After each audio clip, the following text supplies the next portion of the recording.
سورۃ الممتحنہ، سورہ ممتحنہ کا تعارف۔ مقام نزول، سورہ ممتحنہ مدینہ منورہ میں نازل ہوئی ہے۔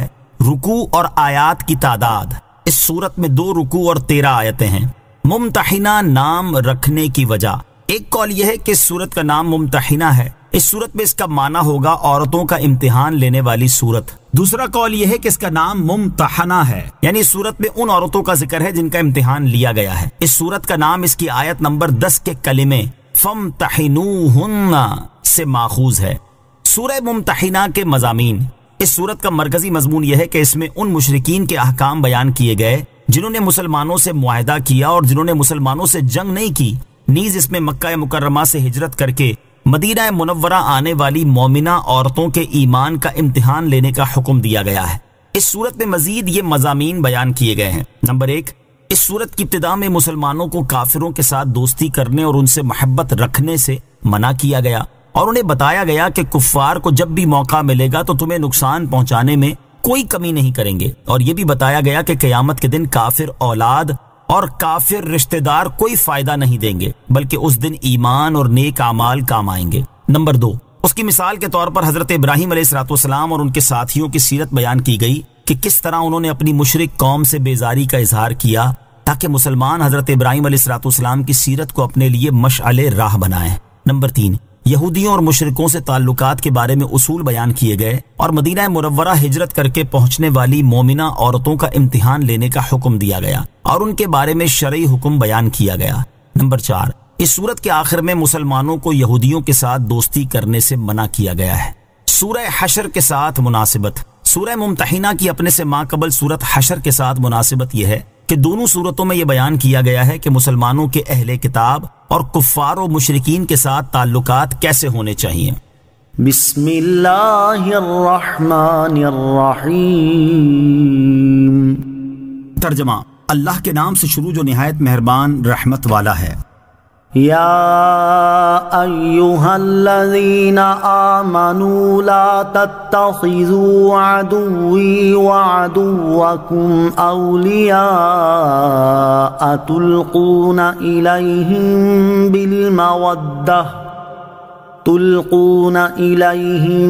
بالمودۃ وقد کفروا بما جاءکم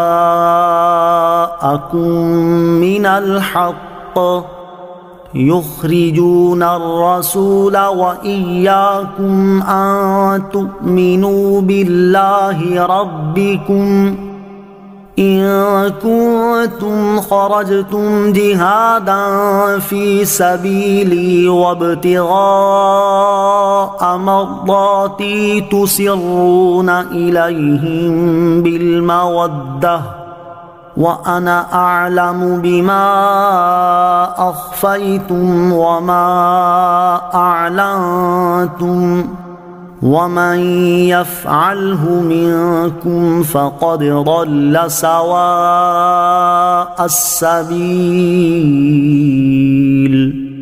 ترجمہ، اے ایمان والو، میرے اور اپنے دشمنوں کو دوست نہ بناؤ، تم انہیں دوستی کی وجہ سے خبریں پہنچاتے ہو، حالانکہ یقیناً وہ اس حق کے منکر ہیں جو تمہارے پاس آیا، وہ رسول کو، اور تمہیں اس بنا پر نکالتے ہیں کہ تم اپنے رب اللہ پر ایمان لائے۔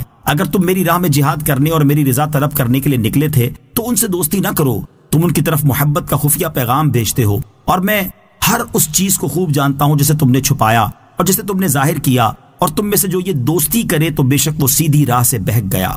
یا ایہا الذین آمنوا لا تتخذوا عدوی وعدوکم اولیاء، اے ایمان والو، میرے اور اپنے دشمنوں کو دوست نہ بناؤ۔ شان نزول، بنی ہاشم کے خاندان کی ایک باندی سارہ مدینہ منورہ میں سرکار دو عالم صلی اللہ تعالی علیہ وسلم کی بارگاہ میں اس وقت حاضر ہوئی جب آپ فتح مکہ کی تیاری فرما رہے تھے۔ حضور اقدس علیہ السلام نے اس سے فرمایا، کیا تم مسلمان ہو کر آئی ہے؟ اس نے کہا نہیں۔ ارشاد فرمایا، کیا ہجرت کر کے آئی ہے؟ اس نے عرض کی نہیں۔ ارشاد فرمایا، پھر کیوں آئی ہو؟ اس نے عرض کی، محتاجی سے تنگ ہو کر آئی ہوں۔ حضرت عبد المطلب کی اولاد نے اس کی امداد کرتے ہوئے کپڑے بنائے اور سامان دیا۔ حضرت حاتب بن ابی بلتعہ رضی اللہ تعالیٰ عنہ اس سے ملے تو انہوں نے اسے 10 دینار دیے، ایک چادر دی اور اس کی معرفت ایک خط اہل مکہ کے پاس بھیجا جس کا مضمون یہ تھا، حضور انور علیہ السلام تم پر حملہ کرنے کا ارادہ رکھتے ہیں، تم سے اپنے بچاؤ کی جو تدبیر ہو سکے کر لو۔ سارا یہ خط لے کر روانہ ہو گئی۔ اللہ تعالیٰ نے اپنے حبیب علیہ الصلوۃ والسلام کو اس کی خبر دی تو پیارے آقا علیہ الصلوۃ والسلام نے اپنے چند اصحاب کو، جن میں حضرت علی اور مرتضیٰ کرم اللہ تعالی وجہ الکریم بھی تھے، گھوڑوں پر روانہ کیا اور فرمایا روضہ خاخ کے مقام پر تمہیں ایک مسافر عورت ملے گی، اس کے پاس حاطب بن ابی بلتعہ کا خط ہے جو اہل مکہ کے نام لکھا گیا ہے، وہ خط اس سے لے لو اور اس کو چھوڑ دو، اگر خط دینے سے انکار کرے تو اس کی گردن مار دو۔ یہ حضرات روانہ ہوئے اور عورت کو ٹھیک اسی مقام پر پایا جہاں حضور انور علیہ الصلوۃ والسلام نے فرمایا تھا۔ اس سے خط مانگا تو وہ انکار کر گئی اور قسم کھا گئی۔ صحابہ کرام علیہم رضوان نے واپسی کا ارادہ کیا تو حضرت علی اور مرتضیٰ کرم اللہ تعالی وجہ الکریم نے قسم کھا کر فرمایا سرکار دو عالم علیہ الصلوۃ والسلام کی خبر واقع کے خلاف ہو ہی نہیں سکتی۔ پھر تلوار کھینچ کر عورت سے فرمایا تو خط نکال دے ورنہ میں تیری گردن اڑا دوں گا۔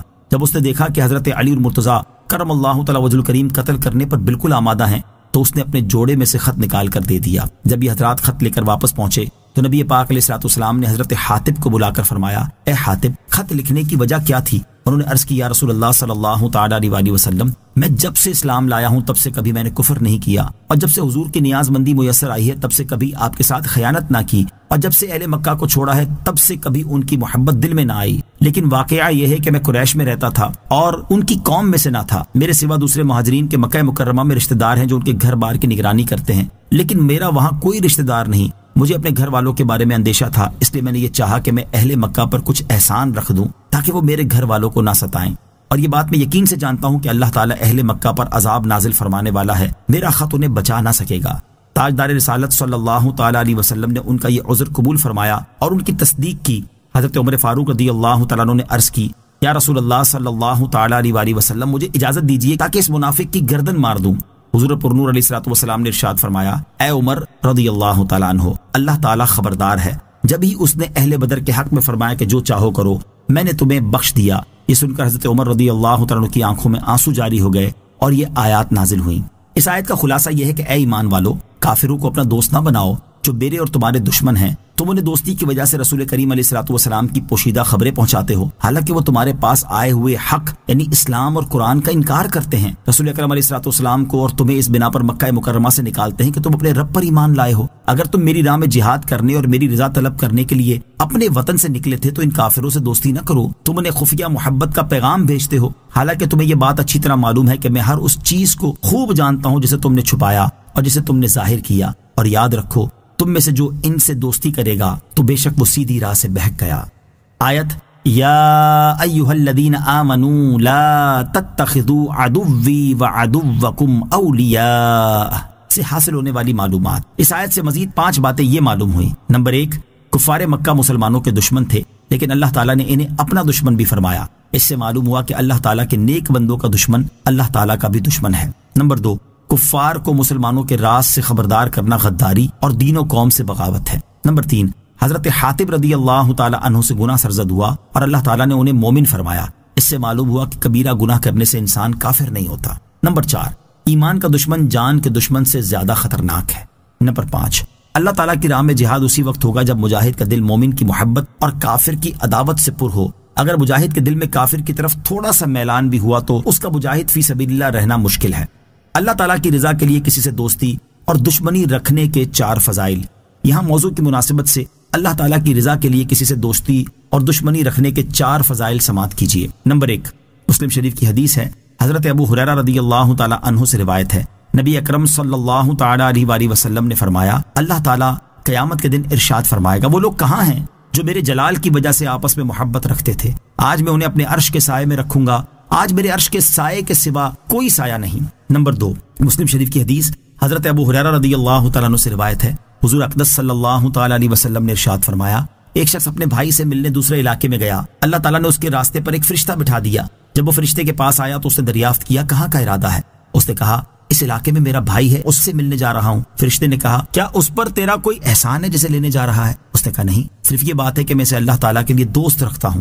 فرشتے نے کہا مجھے اللہ تعالیٰ نے تیرے پاس بھیجا ہے تاکہ تجھے یہ خبر دوں کہ اللہ تعالیٰ نے تجھے دوست رکھا جیسے تو نے اللہ تعالیٰ کے لیے اس سے محبت کی ہے۔ حدیث نمبر 3، ابو داؤد شریف کی حدیث ہے، حضرت ابو امامہ رضی اللہ تعالیٰ عنہ سے روایت ہے، نبی کریم صلی اللہ تعالیٰ علیہ وسلم نے ارشاد فرمایا جو کسی سے اللہ تعالیٰ کے لیے محبت رکھے، اللہ تعالیٰ کے لیے دشمنی رکھے، اللہ تعالیٰ کے لیے دے اور اللہ تعالیٰ کے لیے منع کرے تو اس نے اپنا ایمان کامل کر لیا۔ حدیث نمبر 4، حضرت ابو ذر رضی اللہ تعالیٰ عنہ سے روایت ہے، رسول اکرم صلی اللہ تعالیٰ علیہ وسلم نے ارشاد فرمایا کیا تمہیں معلوم ہے کہ اللہ تعالیٰ کے نزدیک سب سے زیادہ پسند کون سا عمل ہے؟ کسی نے کہا نماز و زکوٰۃ اور کسی نے کہا جہاد۔ حضور انور علیہ الصلوۃ والسلام نے ارشاد فرمایا اللہ تعالیٰ کو سب سے زیادہ پیارا عمل اللہ تعالیٰ کے لیے محبت اور بغض رکھنا ہے۔ اللہ تعالیٰ ہمیں اپنی رضا کے لیے کسی سے دوستی، دشمنی اور بغض رکھنے کی توفیق عطا فرمائے، آمین۔ إن يثقفوكم يكونوا لكم أعداء ويبسطوا إليكم أيديهم وألسنتهم بالسوء وودوا لو تكفرون۔ ترجمہ، اگر وہ تمہیں پالیں تو تمہارے دشمن ہوں گے اور تمہاری طرف اپنے ہاتھ اور اپنی زبانیں برائی کے ساتھ دراز کریں گے، اور وہ چاہتے ہیں کہ کسی طرح تم کافر ہو جاؤ۔ إن يثقفوكم يكونوا لكم أعداء،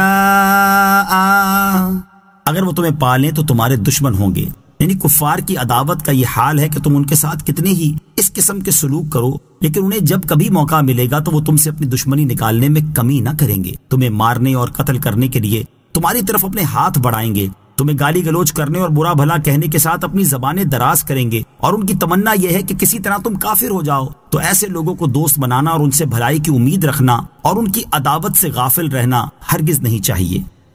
لن تنفعكم أرحامكم ولا أولادكم يوم القيامة يفصل بينكم واللہ بما تعملون بصیر۔ ترجمہ، تمہارے رشتے اور تمہاری اولاد قیامت کے دن ہرگز تمہیں نفع نہ دیں گے، اللہ تمہارے درمیان جدائی کر دے گا اور اللہ تمہارے کام خوب دیکھ رہا ہے۔ لن تنفعکم ارحامکم ولا اولادکم یوم القیامہ، تمہارے رشتے اور تمہاری اولاد قیامت کے دن ہرگز تمہیں نفع نہ دیں گے، یعنی اے ایمان والو، جن رشتہ داروں اور اولاد کی وجہ سے تم کفار سے دوستی اور موالات کرتے ہو، یہ قیامت کے دن ہرگز تمہیں نفع نہ دیں گے۔ اللہ تعالیٰ قیامت کے دن تمہارے اور ان کے درمیان اس طرح جدائی کر دے گا کہ فرما بردار جنت میں ہوں گے اور کافر نافرمان جہنم میں۔ اور یاد رکھو کہ اللہ تعالیٰ تمہارے کام دیکھ رہا ہے تو وہ تمہیں تمہارے اعمال کی جزا دے گا۔ یاد رہے کہ قیامت کے دن مسلمان کے کافر رشتہ دار اور کافر اولاد اس کے کام نہ آئے گی، جبکہ مومن رشتہ دار اور مومن اولاد اللہ تعالیٰ کے حکم سے ضرور کام آئے گی۔ اللہ تعالیٰ ارشاد فرماتا ہے الأخلاء يومئذ بعضهم لبعض عدو إلا المتقين۔ ترجمہ، اس دن گہرے دوست ایک دوسرے کے دشمن ہو جائیں گے سوائے پرہیزگاروں کے۔ اور ارشاد فرماتا ہے والذین آمنوا واتبعتهم ذریتهم بإیمان الحقنا بهم ذریتهم وما ألتناهم من عملهم من شيء۔ ترجمہ، اور جو لوگ ایمان لائے اور ان کی جس اولاد نے ایمان کے ساتھ ان کی پیروی کی تو ہم ان کی اولاد کو ان کے ساتھ ملا دیں گے اور ان والدین کے عمل میں کچھ کمی نہ کریں گے۔ خلاصہ یہ کہ ایمان والے ایک دوسرے کے کام آئیں گے جبکہ کافر کسی کے کام نہ آئیں گے۔ قد كانت لكم أسوة حسنة في إبراهيم والذين معه إذ قالوا لقومهم إنا براء منكم ومما تعبدون من دون الله كفرنا بكم وبدا بيننا وبينكم العداوة والبغضاء أبدا حتى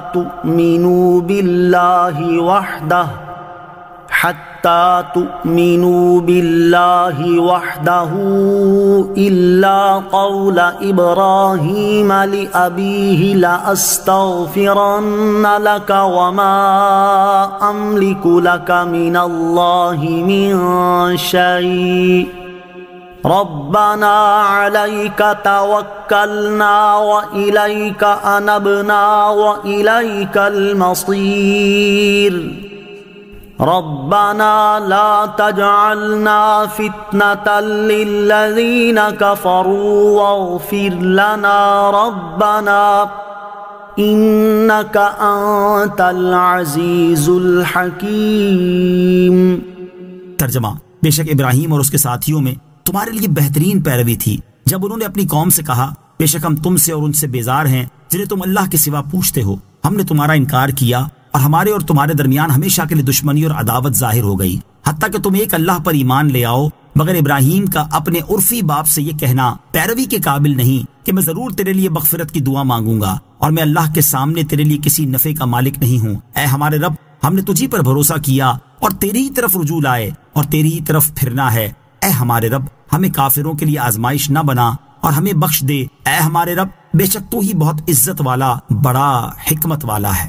قد كانت لكم أسوة حسنة في إبراهيم والذين معه، بے شک ابراہیم اور اس کے ساتھیوں میں تمہارے لیے بہترین پیروی تھی۔ اس آیت میں حضرت حاطب رضی اللہ تعالیٰ عنہ اور دوسرے مومنین سے خطاب ہے اور سب کو حضرت ابراہیم علیہ السلام کی پیروی کرنے کا حکم ہے کہ دین کے معاملے میں رشتہ داروں کے ساتھ ان کا طریقہ اختیار کریں۔ چنانچہ آیت کا خلاصہ یہ ہے کہ بے شک حضرت ابراہیم علیہ السلام اور ان پر ایمان لانے والوں کی سیرت میں تمہارے لیے بہترین پیروی تھی۔ جب انہوں نے اپنی مشرک قوم سے کہا بے شک ہم تم سے اور ان بتوں سے بیزار ہیں جنہیں تم اللہ تعالیٰ کے سوا پوچھتے ہو، ہم تمہارے منکر ہوئے اور ہم نے تمہارے دین کی مخالفت اختیار کی، اور جب تک تم ایک اللہ تعالیٰ پر ایمان نہیں لاتے تب تک ہمارے اور تمہارے درمیان ہمیشہ کے لیے دشمنی اور عداوت ظاہر ہو گئی۔ البتہ حضرت ابراہیم علیہ السلام کا اپنے عرفی باپ کے لیے مغفرت کی دعا مانگنا پیروی کے قابل نہیں، کیونکہ یہ ایک وعدے کی بنا پر تھا، اور جب حضرت ابراہیم علیہ السلام پر ظاہر ہو گیا کہ وہ کفر پر ہی قائم ہے تو آپ نے اس سے بیزاری ظاہر کر دی، لہٰذا یہ کسی کے لیے جائز نہیں کہ اپنے کافر رشتہ دار کے لیے دعائے مغفرت کرے۔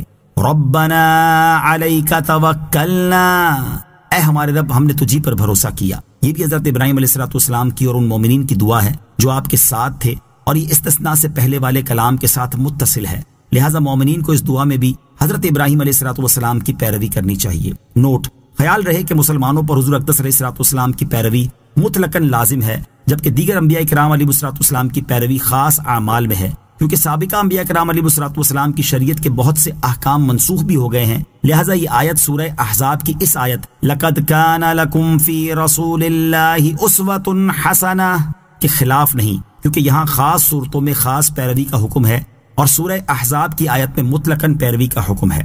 آیت قد كانت لكم أسوة حسنة في إبراہیم سے حاصل ہونے والی معلومات، اس آیت سے 3 باتیں معلوم ہوئی۔ نمبر 1، انبیاء کرام علیہ السلام کی سنت یہ ہے کہ اپنا ایمان اپنے قول اور فعل سے ظاہر کر دے۔ نمبر 2، کفار سے دشمنی رکھنا اتنا ہی ضروری ہے جتنا مسلمانوں سے محبت رکھنا ضروری ہے۔